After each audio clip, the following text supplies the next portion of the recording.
Assalamualaikum warahmatullahi wabarakatuh. Di sini, saya perwakilan dari kelompok 2 ingin menjelaskan mengenai konsep dan dasar kebijakan ekonomi internasional. Pengertian kebijakan ekonomi internasional.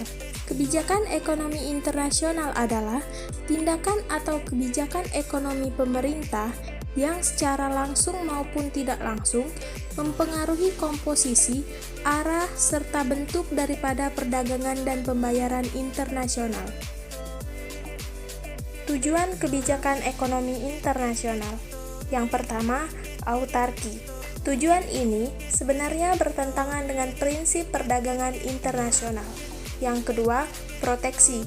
Tujuannya untuk melindungi industri dalam negeri dari persaingan barang impor.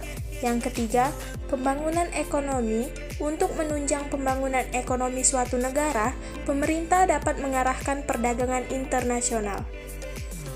Selanjutnya, instrumen kebijakan internasional. Yang pertama, kebijakan perdagangan internasional mencakup tindakan pemerintah terhadap rekening yang sedang berjalan pada neraca pembayaran internasional atau BOP, khususnya tentang ekspor dan impor barang dan jasa.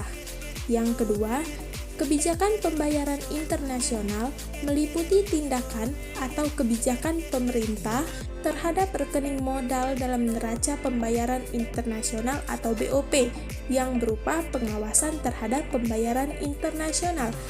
Yang ketiga, kebijakan bantuan luar negeri adalah tindakan atau kebijakan pemerintah yang berhubungan dengan bantuan dan pinjaman.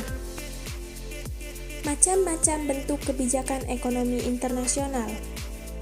Tarif. Yang dimaksud dengan tarif adalah suatu pajak yang dikenakan kepada semua barang yang telah melewati batas suatu negara. Tarif juga sering disebut dengan bea masuk, di mana bertujuan untuk melindungi atau memberi proteksi terhadap industri-industri yang ada dalam negeri. Ada beberapa jenis atau bentuk dari tarif, yakni yang pertama bea ekspor, yang kedua bea transito, yang ketiga bea impor. Kuota.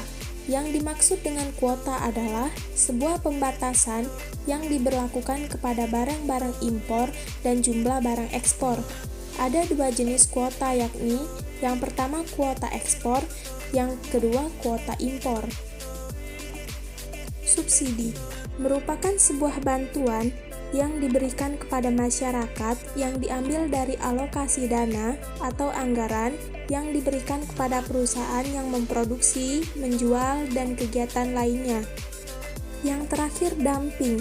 Dumping merupakan sebuah kebijakan yang dilakukan oleh suatu negara dengan cara menjual barang-barang ke luar negeri dengan harga yang jauh lebih murah dari harga jual dalam negeri. Selanjutnya, karakteristik ekonomi internasional. Yang pertama, kondisi pasar yang terbuka atau yang dikenal sebagai liberasi pasar, serta banyaknya arus transfer uang yang semakin hari semakin canggih.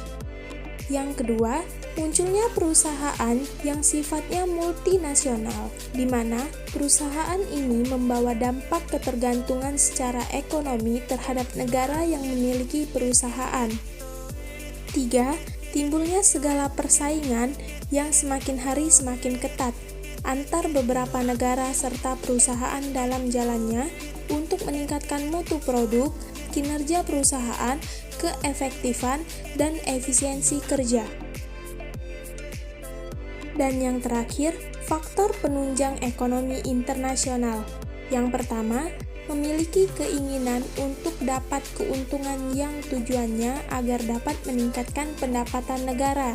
Yang kedua, memiliki kelebihan produk atau barang di dalam negeri, sehingga melakukan ekonomi internasional merupakan hal yang tepat.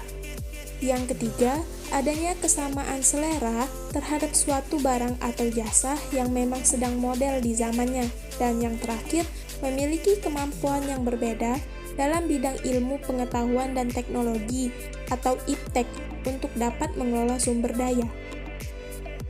Thank you for watching guys, semoga bermanfaat. Jangan lupa di like, subscribe, komen, serta share ya. Wassalamualaikum warahmatullahi wabarakatuh.